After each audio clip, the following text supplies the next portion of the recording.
That's my signal. So hi everyone, my apologies for the late start tonight, but we were having some issues getting people in on Zoom. And we want to make sure everyone was able to be involved. But hi, my name is Abby Currier, and I'm the Community Engagement and Events Coordinator here at the History Center of Olmsted County. I'm really excited to see everyone here tonight, and I look forward to learning more this evening with all of you about Mayowood Mansion and its historic landscape. Here at the History Center of Olmsted County, we invite people to explore and examine our past as we educate ourselves about the stories of Olmsted County and southeastern Minnesota. We're excited that you decided to join us tonight as we explore one of these stories. Tonight, we're going to have a presentation from Jane Yunginer on the historic landscape of Mayowood. After a presentation, we'll have about 15 minutes for questions. So we do ask that you keep any questions that you have until the end of the presentation. For those of you that are joining us virtually, feel free to put any questions you have in the chat. We'll keep an eye on that throughout the night, and we'll get to those towards the end of the presentation. Also, for those of you that are on Zoom, we do ask that you stay muted throughout the presentation. That way we can listen to our speaker. And any questions or comments you have, you can put in the chat, which you can get to at the bottom of your screen. We are also going to send out a quick survey tomorrow, along with any resources that we discussed today. So please keep an eye on that. The survey takes less than 5 minutes, and we really appreciate your feedback. We are recording tonight's program, so please keep that in mind. And we're so excited about tonight's talk, and we hope that you continue to join us for some of our future presentations and events. We are doing a specialty tour of Mayowood at the end of the month, specifically looking at the gardens and artwork that's up at the house, if anyone is interested in learning more about this topic. At the same time, we have future talks coming up on everything from the Stoppel farmstead to immigration to Civilian Conservation Corps and everything in between. These talks are one of the many great benefits to having a membership to the History Center of Olmsted County, and we certainly hope that you will continue to join us for these talks and hope that you'll consider getting a membership to experience even more benefits. Tonight, we're joined by Jane Yunginer, who assisted with the conservation and reconstruction plan for Mayowood and has done extensive research on Mayowood and its surrounding landscape. She worked for over 30 years as a registered nurse and has a strong passion for gardening. We're very excited to have her here to present on her research and share some more about this little known aspect about the history of Mayowood.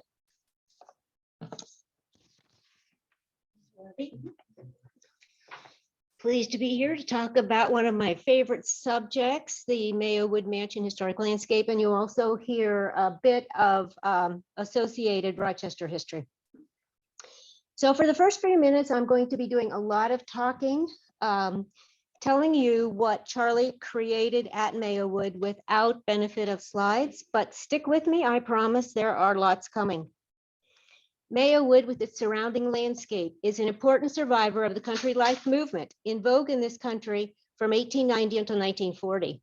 By 1890, transportation had evolved enough for wealthy men in the United States to move their families from the cities that could be noisy, dusty, unsanitary places to the country that was seen as a healthier place to live, with the ultimate goal of improving the rural residents' lives. There are many titans of business and industry who built country life movements in the country, including right here in Rochester, Dr. Christopher Graham. His Harold Crawford designed magnificent horse barn can still be seen from South Broadway across from Soldiers Field. He donated land to the county for the county fair, now known as Graham Park. Mayowood was the centerpiece of Mayowood Farm, which was assembled by Dr. Charles H. Mayo over several years, beginning in 1907.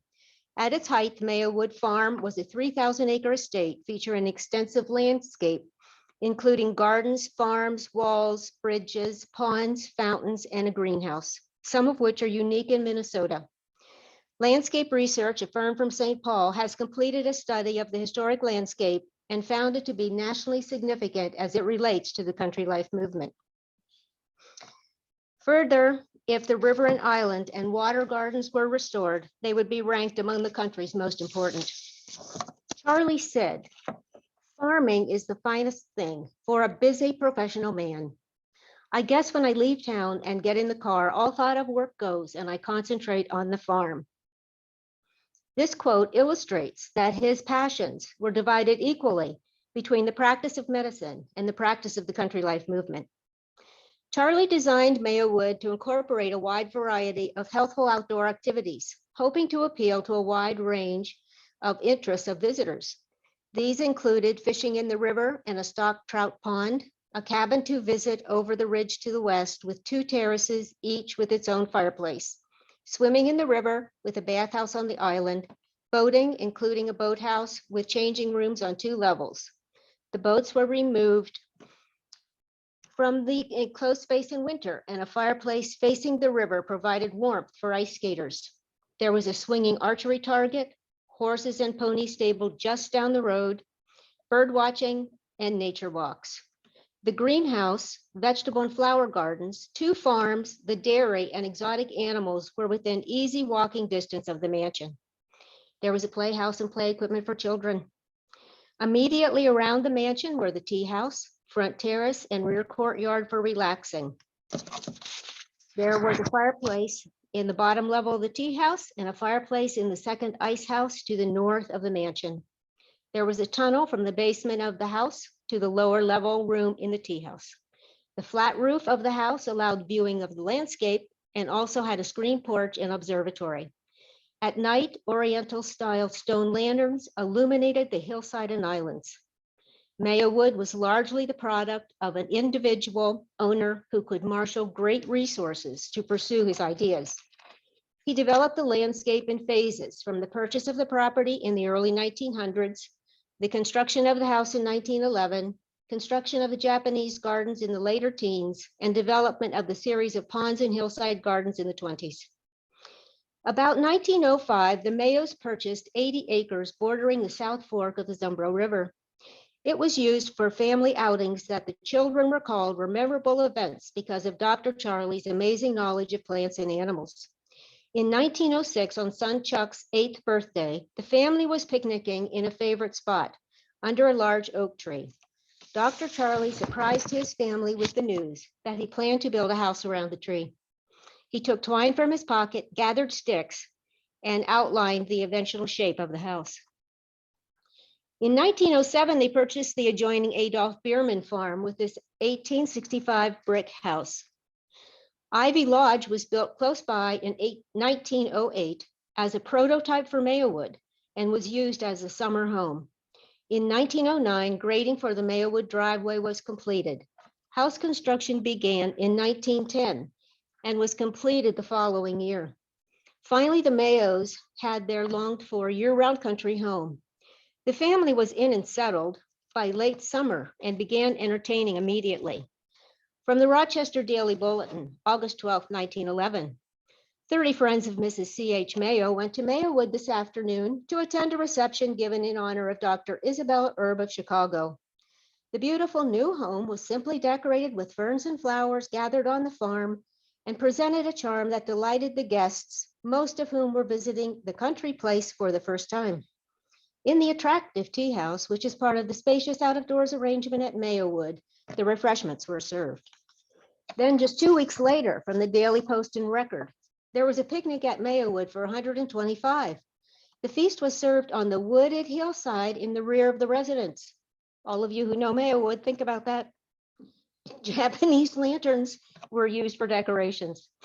For their entire lives at Mayowood, the Mayos used the landscape for entertaining family, friends, colleagues, and visiting physicians and dignitaries from around the world.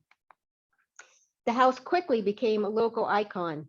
Many postcards were produced over the years, this one from 1911. The caption reads, "The home on Mayowood Farm, Rochester, Minnesota." The caption here reads, "A country home, Rochester, Minnesota." The handwritten note, "This is some farmhouse, don't you think?" Postmark Stewartville. Jim is writing to his brother in Illinois that he bought 4 brood sows. They are sure dandies too. We got mud knee deep up here.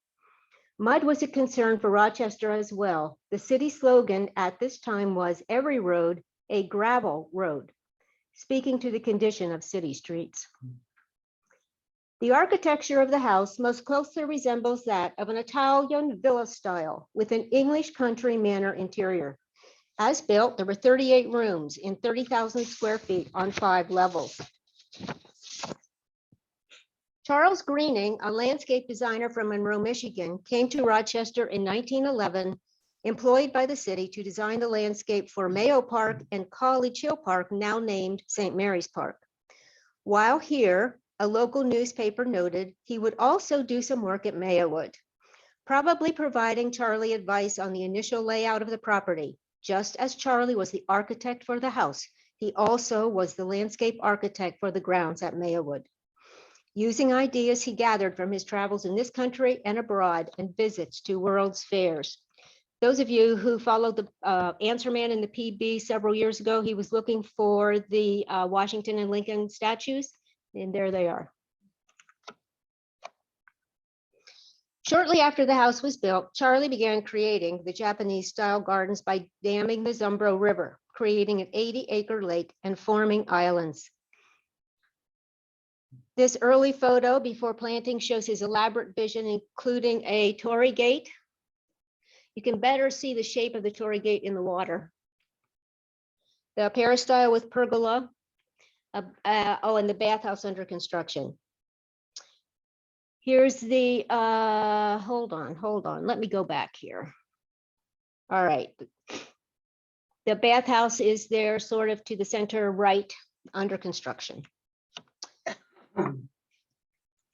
7 bridges, statuary, and birdhouses. In this image, we're going to see the 2 arched bridges called drum bridges in Japanese style gardens, because when the bridge is reflected in water, the image is a complete circle. The 2 bridges, bathhouse, and birdhouses. Charlie was an avid birder and provided many birdhouses on the property. The Mayos had Audubon bird charts hung in the house. The children were required to identify a number of birds each day before breakfast.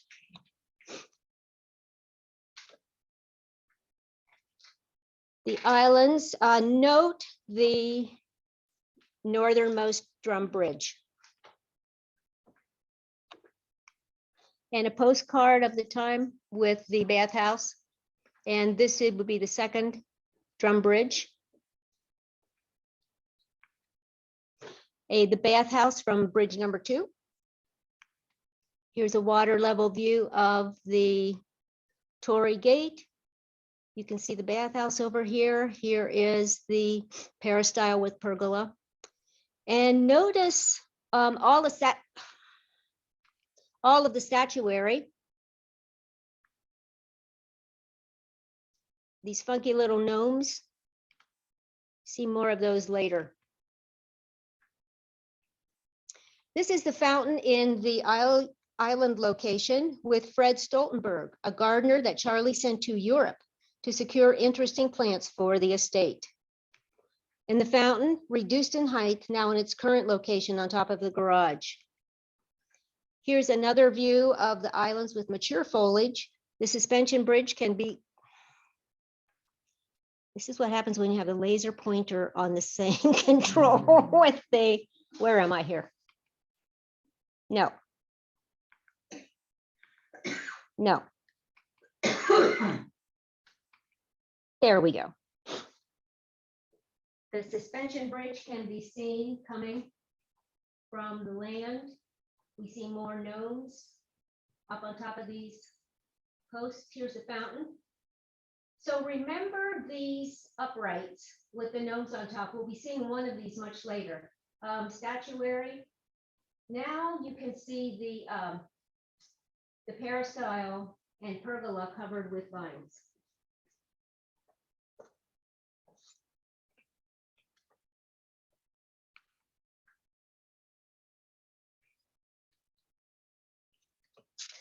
On this photo, I would particularly like you to note the lagoon, which is over here in the corner. You can see some structures.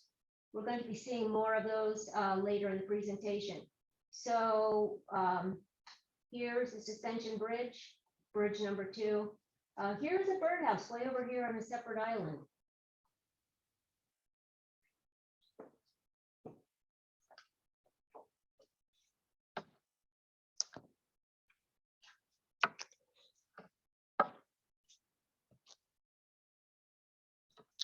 The suspension bridge, island side. Note the gnome was more, the family told us there were more than a dozen of these gnomes all over the landscape, and each one was different. So we'll see the structures in the current condition. This is the suspension bridge base on the island side. Note the arbor, the metal arbor there. This is on the island side, but there's also one on the land side. So you would walk under the arbor, up the steps, across the suspension bridge, down the steps and through under another arbor. This is bridge 2. And these are the supports for the northernmost arched bridge. Notice in the background, the water tank. That was on top of the bathhouse and the water was warmed by the sun. Bridge 6 and cleared. Bridge 7 and cleared. The pillars for the peristyle are still all upright and a metal post for the birdhouse. He had a lot of martin birdhouses. That's why some of these supports are significant. The Hillside Gardens were probably developed in the 1920s. These aerial photos circa 1937 are the only extant images of the Hillside Gardens found to date. This was an architectural garden, the setting of a highly engineered hydrological display consisting of 8 ponds with connecting spillways with European influences. In this image, you can also see the stone tower, tempietto, statuary, the stone path that leads across the hillside. This was meant to be a strolling garden with a series of steps and walks to allow visitors to move in many directions. There were also benches to promote admiration and reflection. Notice the walk up the hill behind the house. So hopefully you can pick out the stone path that went all the way across the hillside. So it came all the way down here to the tempietto, and there was a walk in front of this. Up here, stone tower, there were steps down to the walk. Then over to the brick terrace between pond 1 and 2. There were also steps. There's a gate right here. Well, there was, with steps that connected down to the path, and then the path up the hill.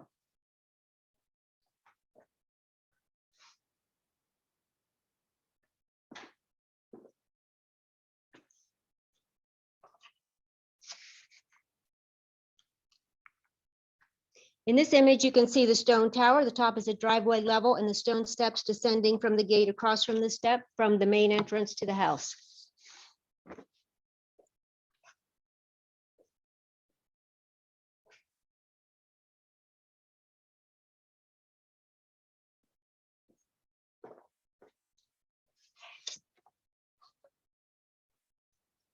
Also visible is the brick terrace and pergola between pond 1 and 2 and those ponds, including the statues Spring and Summer, the Trout Pond, and the Double Ribbon Road, and the kettle. So this is, let me just point out some of these. Stone Tower, pond 1, pond 2, the spring statue, the summer statue, here's the kettle. This is the Trout Pond. We can see pond 3 here and 4 here. This is the Double Ribbon Road, so it starts up here, comes all the way around, down, goes in front of the tempietto.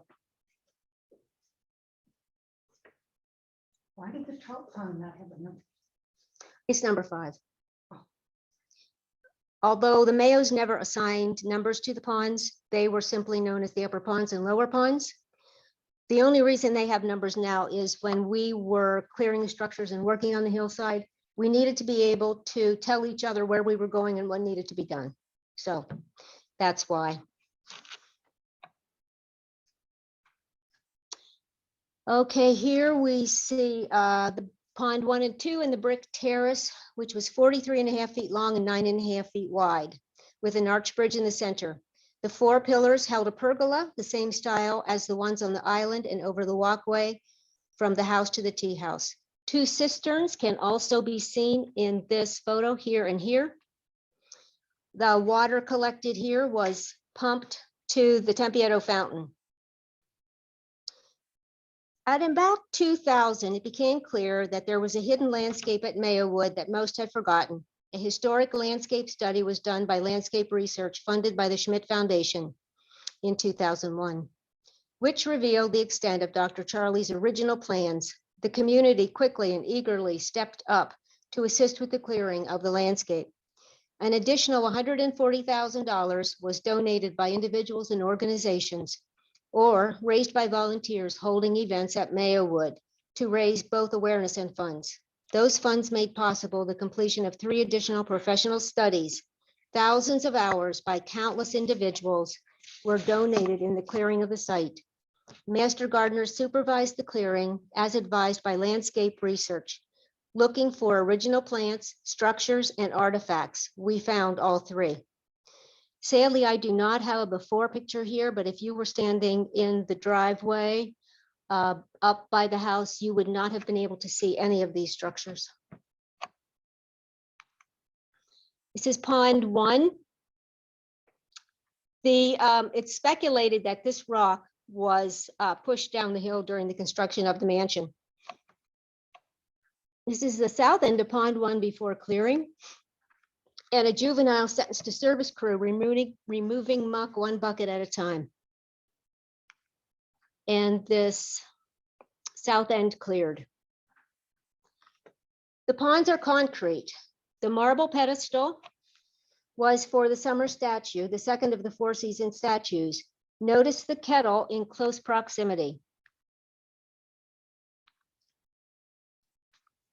Pond 3 had a waterfall into it over large rocks, now collapsed into the pond. The kettle was suspended from pipes in a tripod arrangement. This gives us insight into Charlie's personality. Just a few yards from the classic summer statue on her marble pedestal was this old iron kettle, probably used because it was available.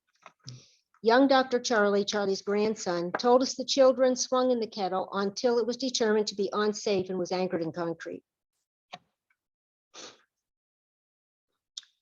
Spillway for Pond 4 comes downhill. And there's also a spillway here that comes from the Trout Pond.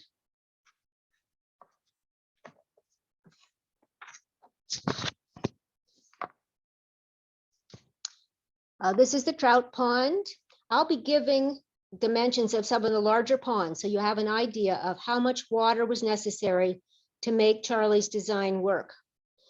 This pond was 37 by 52 and was fed by water from 2 cisterns south of the Double Ribbon Road and a stream. It was stocked with trout. And there it is. And notice the dam face, there were steps that went down over here and up here. We'll be seeing those later. And a group of volunteers cleaning leaves from the trout pond, one of the many groups assisting with clearing and maintaining the landscape.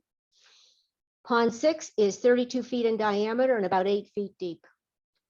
Water came into this pond from 2 directions, from the spillway, and there were also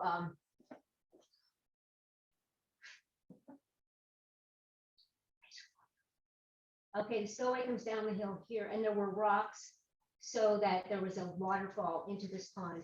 And water also came from the east under an arched bridge from a natural occurring seep on the hillside.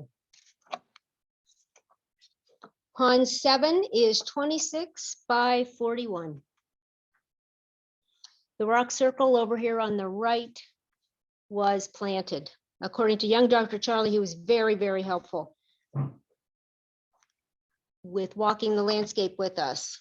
Pond 8 is 20 by 75 and was filled in by Mayowood employees when it was no longer working in the system. You can see the Tempietto off to the right, the river's here, to orient you, Double Ribbon Road here.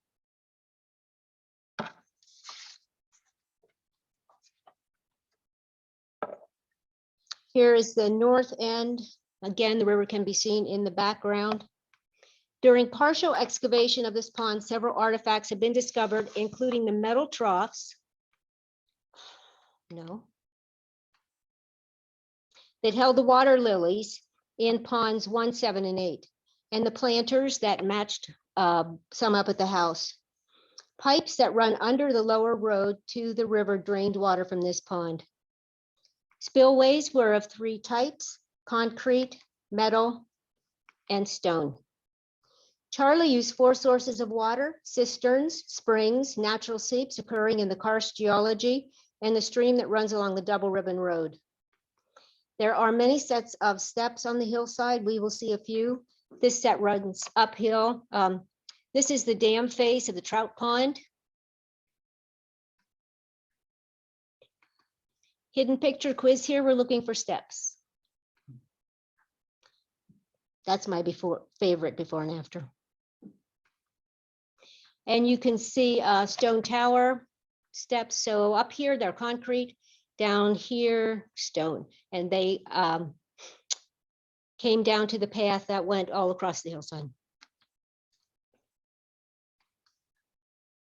And from the dam face of Pond 5 down to the Double Ribbon Road. The canoe stands were close to the base of the suspension bridge. You can see that in the background. This image illustrates the grand plan Dr. Charlie had for Mayowood. The Tempietto was the centerpiece of the view from the house toward the islands and from the islands back to the house. It featured a fountain in the center. Note the original top ornaments. Tempietto and the open grassy hillside from the islands. Current view of the Tempietto. Suspension bridge base and column can be seen on the islands. Remember when I mentioned watch? Remember where those uprights were as you would go under Pond 2? Here it is, and the suspension bridge base. All of the evergreens that are planted at Mayowood were planted by Charlie. The original forest would have been maple, oak, and basswood. So you can see some of the spruce out here on the island, and you can see some of the cedars.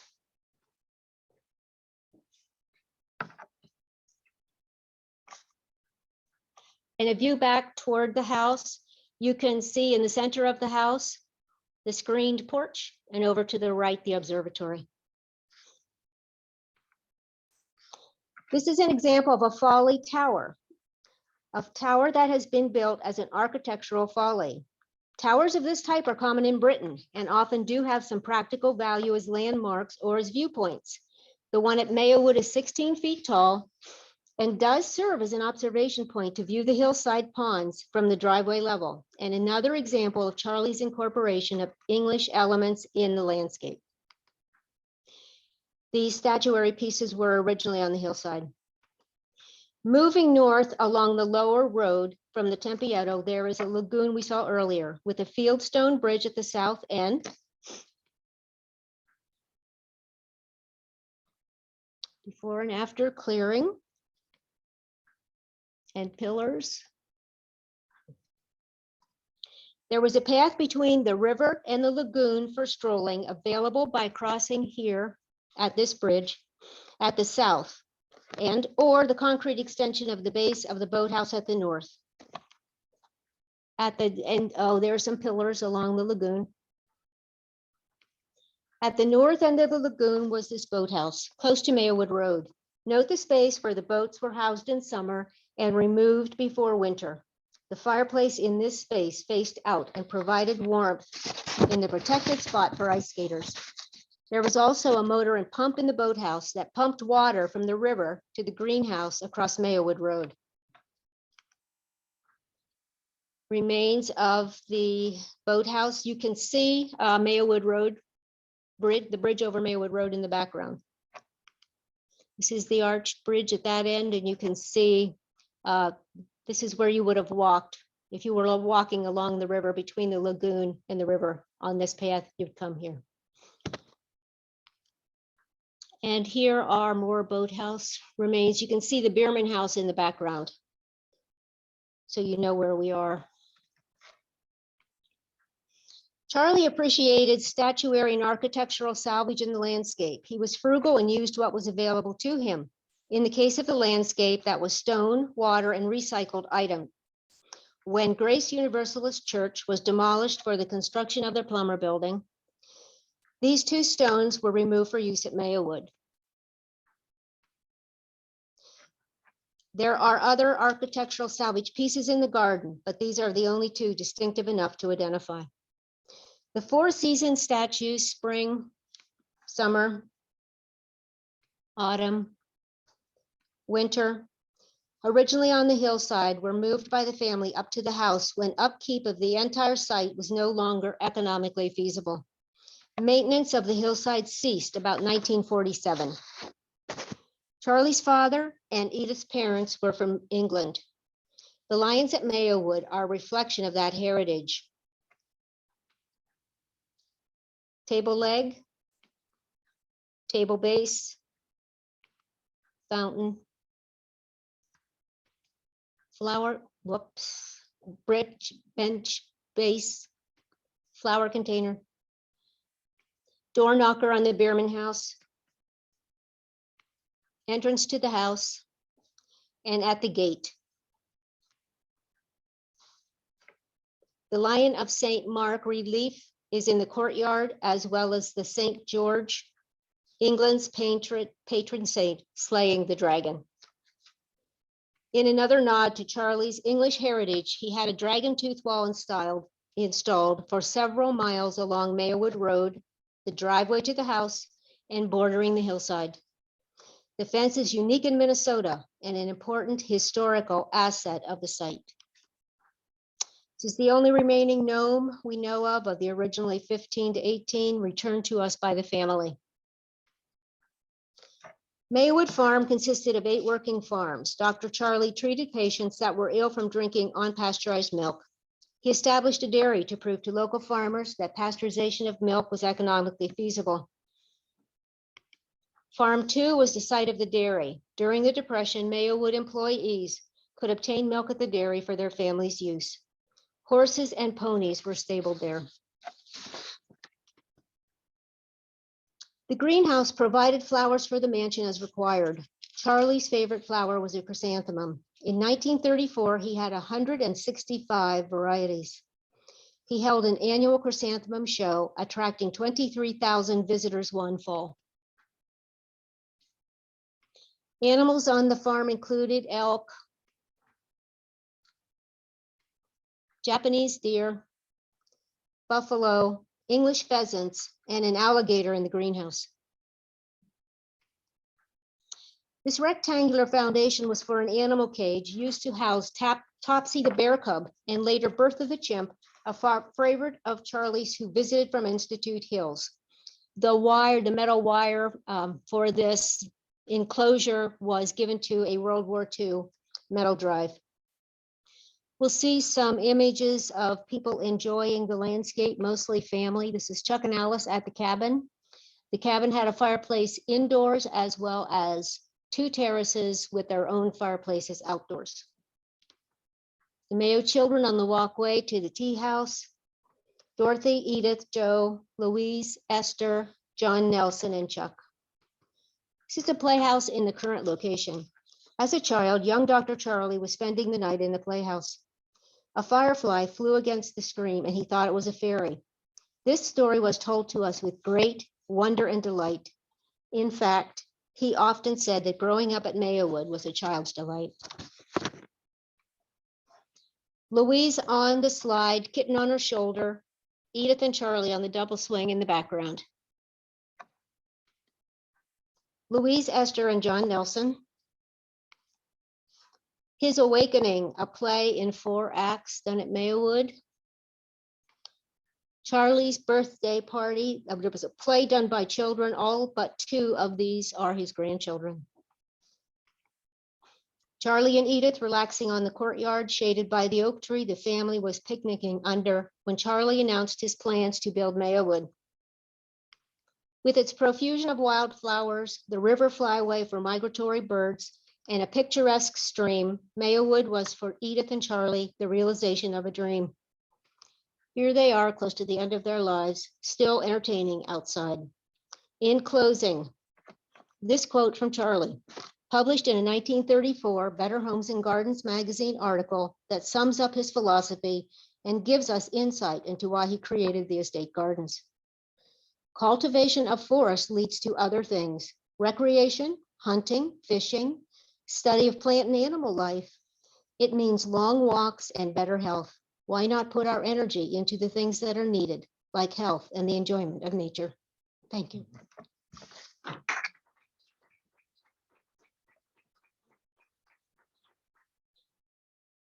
Questions?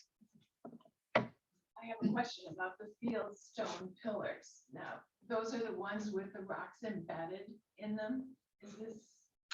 The lower, along the lower road? Yes. Along Mayowood Road, No? near the stone barns, there's several as Oh. well. Yeah, pebbles. Are those, is that the same? Because one of them is square, like in your slide. Or and are the others they- round. Are they limestone? Are those limestone? Um, No, they're Along they're- Mayowood they're Road. concrete they're with- concrete. Oh, I know what you, yes, Yeah, yes, the I know what you pebbles mean. Yes, embedded in them, yes, yeah. yes, yes, I know where you mean, yes. And so when I saw your slide, I saw what I thought Was was one of them. one of them, Yeah. and so I'm wondering, did they have any particular purpose? Especially along Mayowood Road, where we walk all the time. So there was an enclosure there for animals, Mhm. So they were part of the fencing? correct? Okay. And then the ones in your slide, was that in a different location? Yes, They look similar to that. yes, to they me. do. They are along the lower road between, remember the lagoon? Yes. Yes, They're by the lagoon. okay. Okay. And they're still there, They are still there. okay, Some are not in the same condition that you saw. Mhm. okay. There've been some damage done by vehicles. When the ponds were being excavated, I wonder if there were any regulations regarding waterways that now exist. Did you run into any problems with, I don't know what department it would be, but there is a lot of control now over where water runs, who can build a pond nowadays. Was that an issue? Well, wouldn't that only be on public property? We didn't actually, so the only ponds that actually hold water Yeah. are 1, 2, and 6. Okay. So they really weren't, unless we have a lot of rain or a lot of snow melt. Yeah. There really isn't a lot of running. Okay. We did have, sometimes the spillways did work, Okay. depending on Oh, the snow and water. Yeah. And depending on how clean we could keep them, because otherwise, every year the trees drop leaves. Yes. And that was so annoying Yeah. after we got all of these cleaned Yeah. out. Did Charlie pipe water into them at the top to number 1 to make them go down to flow? We don't believe so. So there is natural water there that comes into pond 1. And, depending on the year, sometimes that worked beautifully. But if it was really dry, then we didn't have a lot of water that ran between 1 and 2. We had a couple of questions come in online. Okay. So what materials were the statues and gnomes made from? I think the gnome was probably concrete and the statues, I think, are marble. And then were the Japanese gardens done because they liked them or because they were a popular thing to do? Like, what was the inspiration for the Japanese style? We believe that Charlie saw them at a World's Fair. And if you might have, I should have mentioned this, but in Japanese gardens, there are a lot of weeping foliage, and you might have noticed that in some of the slides. The iris at the river's edge is weeping. And some of the trees were too. Actually, we found some of those original iris in several locations. Because of floods, they would have broken off and they actually moved over to the land side of the river. So they're still in several locations along both the islands and along the river on the land side. Okay, You mentioned a cabin linked to one of the photos. Which cabin is that? that was the only cabin they had. And that was over the ridge. So when we looked at the stream with the ridge in the background, the cabin was over that ridge. And it was, so it would have been to the south up the river. There's still a horse tying post there. So they would ride their horses and ponies from the stone barn property up. We wondered if they would boat up. I'm not sure about that. Can't answer that question, and never thought to ask young Dr. Charlie that. Did the cabin just rot and fall apart, or did it burn down, or do we know what happened to it? Unfortunately, it was torched a couple of times. Teenagers love to have parties there, and didn't fare well. There are remains still there. Where is the one remaining gnome preserved? It's at Mayowood. Oh, outside. Outside. Yes. There's a lot of difference in elevation between the water and the home. Were Charlie and Edith always able to hike that, or did they use the road to get a ride down? I never heard anything about that, about getting a ride. We do know that Edith, when she was emotionally upset or troubled, she would go to the cabin. She would walk to the cabin. So that would be going down the landscape all the way to like the suspension bridge base on the land side, and then walking up along the river. And she would take food with her. And the two terraces there are, so the cabin is here, and there's a terrace behind with a fireplace. And then there's a sort of a ravine, and there's a natural spring there with a deep, so it's cool. So she would be able to put her food down there. And then the other terrace with fireplaces over on this side with a stone wall that you would be able to sit on. Lovely. Nothing was done. No, simply. Yes. Is there any cataloging of plants that were found in addition to iris that were originally planted in the early 1900s?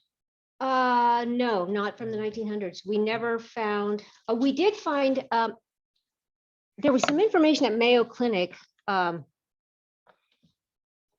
just written on scraps of paper, Charles H. Mayo iris, Oh, John Kaler phlox, okay. and a lot of them were hybridized by a man in Manorville. And I'm forgetting his name right now. Mhm. But we do have some catalogs from him, and there are a lot of local names to attach to the plants that he hybridized. You found to grow some of those. If we can find them. Yeah. We have been looking for the Charles H. Mayo iris for probably 25 years, and we still haven't located it. Goodness. And there's a historic iris association, Yeah. which I've written to many times, and then Mayo Clinic wrote many times after they owned the property. So far, no luck. We've had a couple questions come in about the islands. Unfortunately, we had a couple people join late, but could you talk a little bit more about the islands that were there and if there's any current work or what it would take to bring those islands back? Charlie created the islands. They weren't there after he dammed the river. And the islands were put into a conservation area by the family. So there's nothing. And, you know, Mayo Clinic owns the rest of the property now. So nothing is going to be happening with the islands.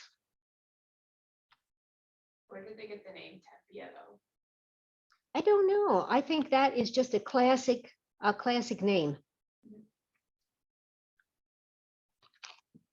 Are the gardens as they will always be, or are there any plans for doing any more digging or improving? Mayo Clinic, I can answer that. okay, good. Yeah. So currently Mayo Clinic is doing a lot of restoration work, both of the house and of the grounds. When they first took over the property in about 2013, a lot of that effort was just on stabilizing the house. Parts of the house itself had sunk several inches. Charlie designed a beautiful home and a beautiful landscape. He was neither an architect nor a landscape designer, so he had some very creative ideas that do not hold up very well. And so right now the priority is making sure that the home is stabilized and preserved. They are doing some work out on the grounds, but a lot of that has been slowed down partially because of COVID and also supply restrictions. And again, trying to prioritize stuff inside the house and making sure that that's up to as best a standard as possible. Okay, thank you. Yep. They did reconstruct Pond 1 and 2 with the brick terrace in the center. It's not a totally accurate reconstruction. I was out there for a tour yesterday and the ponds weren't running, although I have seen them running in the past. So I don't know the problem. It might be because of the construction that's occurring right above them on a stone wall. Or it's just too early in the season, but you can still get out on the stone tower. So you can see those ponds as well as Pond 6 still holds water. And you can see some of the Pond 3 is small, but if you know where you're looking, you can see it. Here, one was what was the primary purpose of the ponds, and the second one was, you said Edith's parents were from England. I thought they were from Scotland. Question mark? I don't think so. I think they were from England. Charlie just wanted to create a landscape. He got ideas from his travels. He liked what he saw.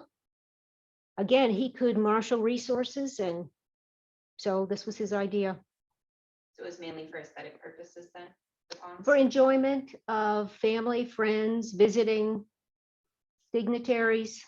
And remember what he said about things that are important: walking, cultivation of trees. Oh my gosh, he got trees. He wrote to the University of Minnesota for trees, and he wanted thousands, and was very disappointed when they couldn't provide all he wanted. But he was always writing for somebody. And I think Charlie gets a bad rap, Abby. I wonder if he used the best materials that were available to him at the time, and they haven't held up well.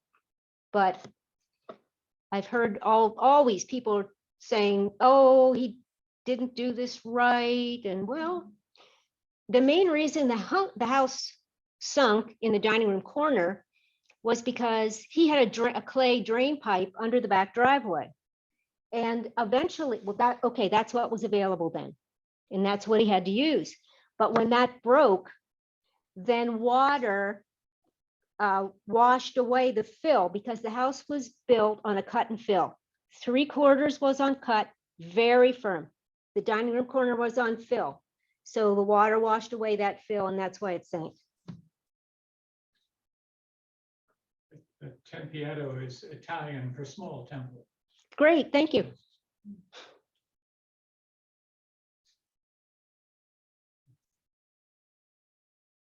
How long did they have the alligator in the greenhouse? I don't know. Can't think this is best idea. I was reading letters that Edith wrote to Chuck when he was away at Hill School in Pennsylvania. And in one of the letters, she said, one of the alligators is doing well in the greenhouse. One of. I don't know how many. I don't know. The children used to say, so some of the exotic animals, Charlie actually didn't purchase. And the kids used to say they came from GPs. grateful patience. I was wondering if you could talk a little bit more about the research process to doing this work. So what kind of resources did you look for to tell you what you were kind of looking for out on the grounds? Landscape research provided a lot of that framework. They told us any clearing needed to be, I needed to train the master gardeners, and we needed to be looking for the following things. And luckily, they were very good at identifying plants. And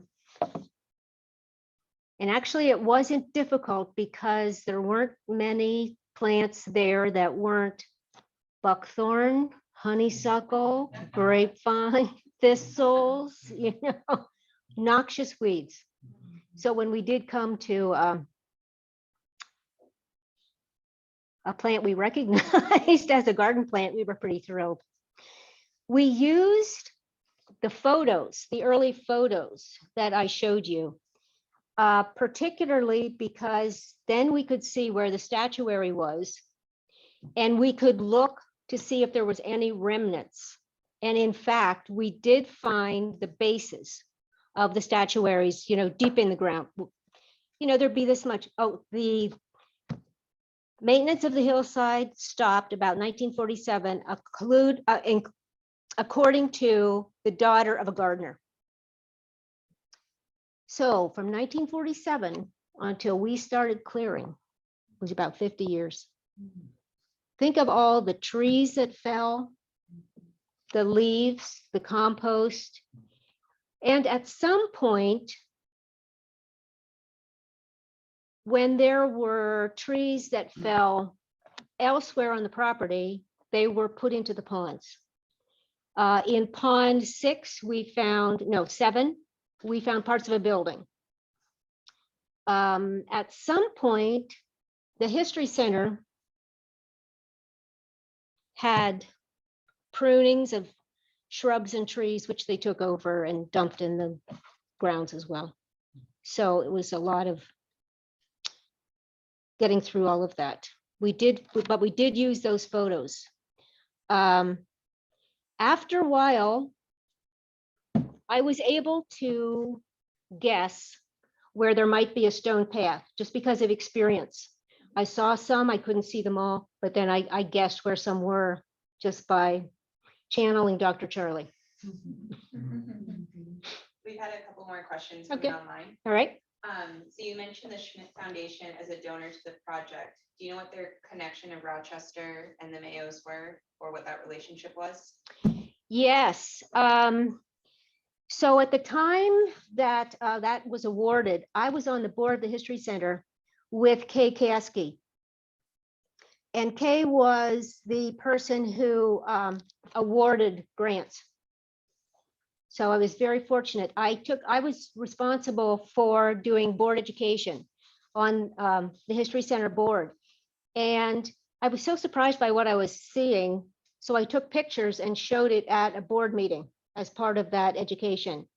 And Kay just got really excited and then approached the director, and then the grant came from Schmidt Foundation. Is there a landscape plan for Mayowood available? I don't know if there's like a historic one that you were able to use, or. No, there really isn't.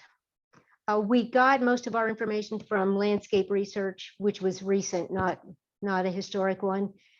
We did find some information, as I was telling you, about plants, trees that he tried to buy. So if you're at Mayowood, the pines that were planted along Mayowood Road and the driveway up to Mayowood were planted by Charlie.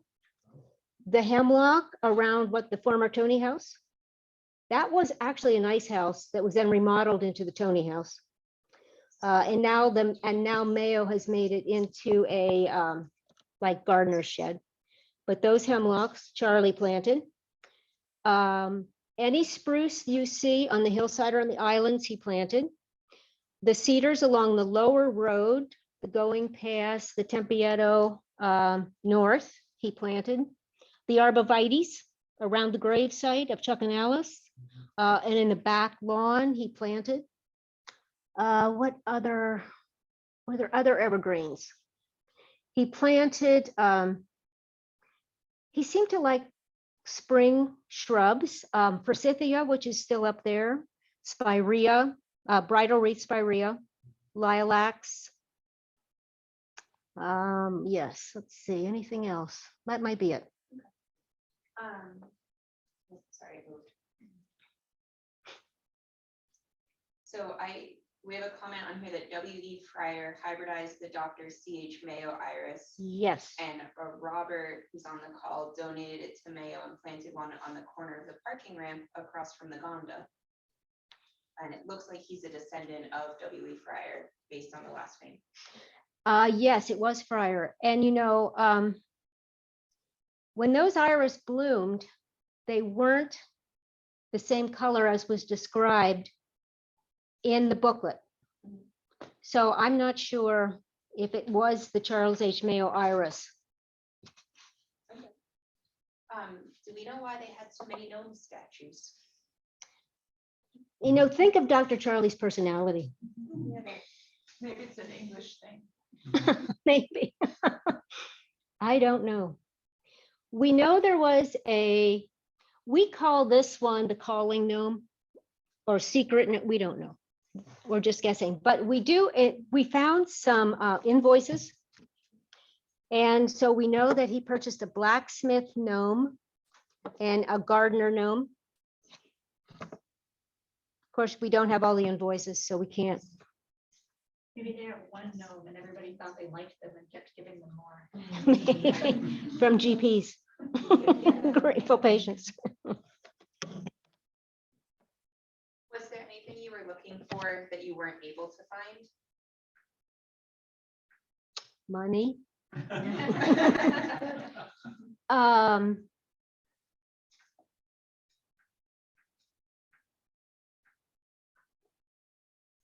No, I don't think so.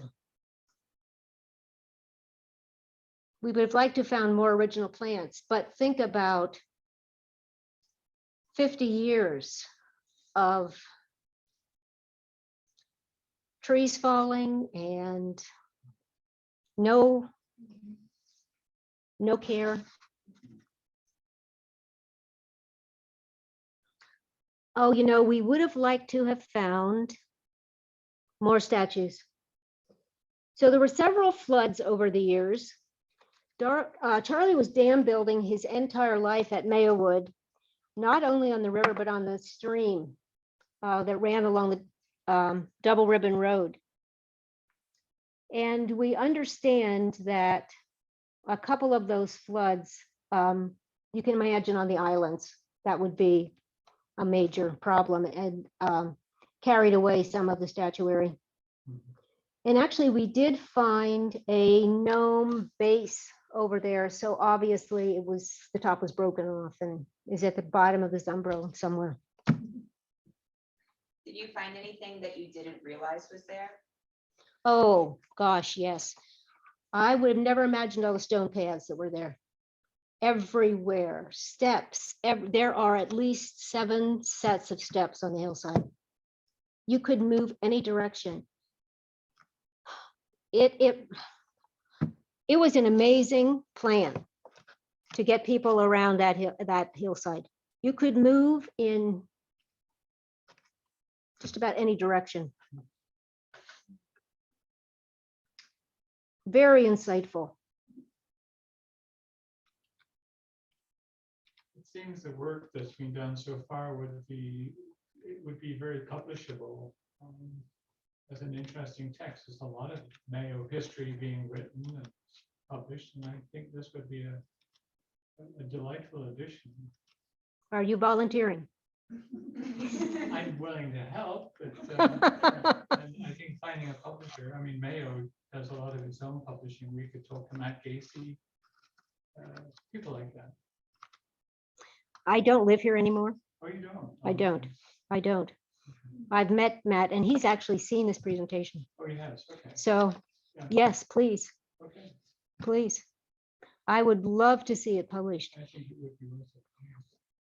You know, before we did the research, do you remember that painting that was done? I don't have it. Wait a minute. I wonder if I have it.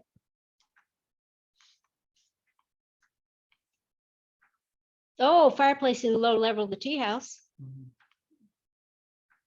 Oh, statuary. This was a bench there. So there was a picnic table around the oak tree in the courtyard. And this are the, well, there was a bench with lions again. And similar to this one, which I found elsewhere. This is an Italian girl with basket statue. This one.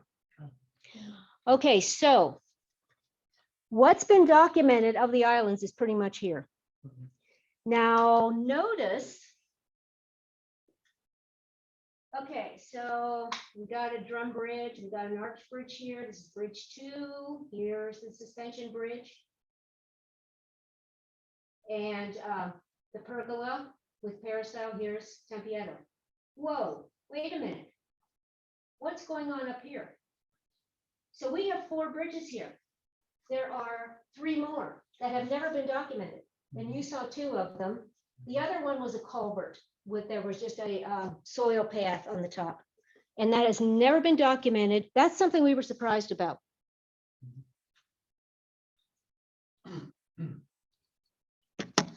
Struck not only in this painting, but in some of the photos at how little foliage there is on the opposite side of the water.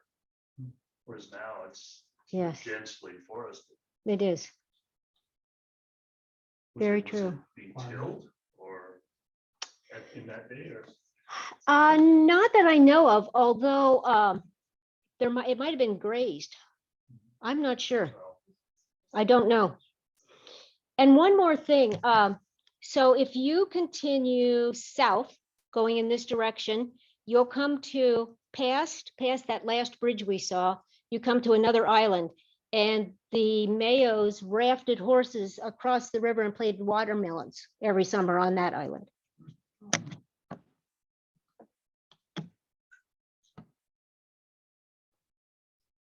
Are there any final questions?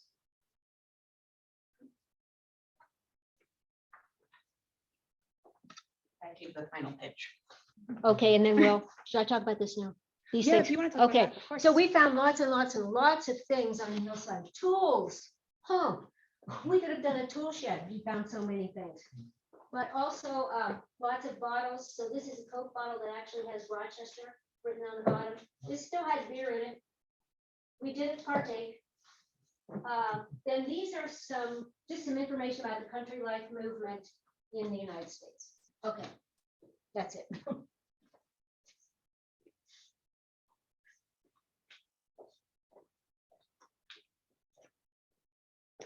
So I do want to say thank you to everyone, both to our audience for asking some really great questions, and also to our presenter for sharing her time and expertise with us.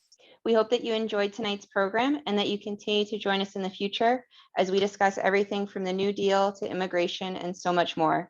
And like I said, we are running specialty tours of Mayowood this year if you want to learn some more about different aspects of the house. The next one coming up actually is our Arts and Garden tour. So you'll be able to see some of those gardens that are right in front of the house, and then also look out over some of this landscape.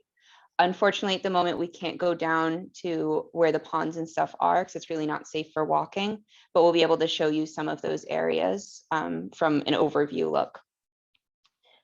We hope that you'll check out our website, olmstedhistory.com, to keep up to date on all of our events and programs, and that's where you can buy tickets for all of those things. And if you enjoyed tonight's program, consider making a donation to help us to continue to offer this and other great programming. We also hope that you consider becoming a member. A History Center of Olmsted County membership offers a wide variety of benefits, including access to free and reduced cost events like this. Thank you so much to everyone who joined us tonight, both in person and virtually, and we look forward to seeing you at our next event.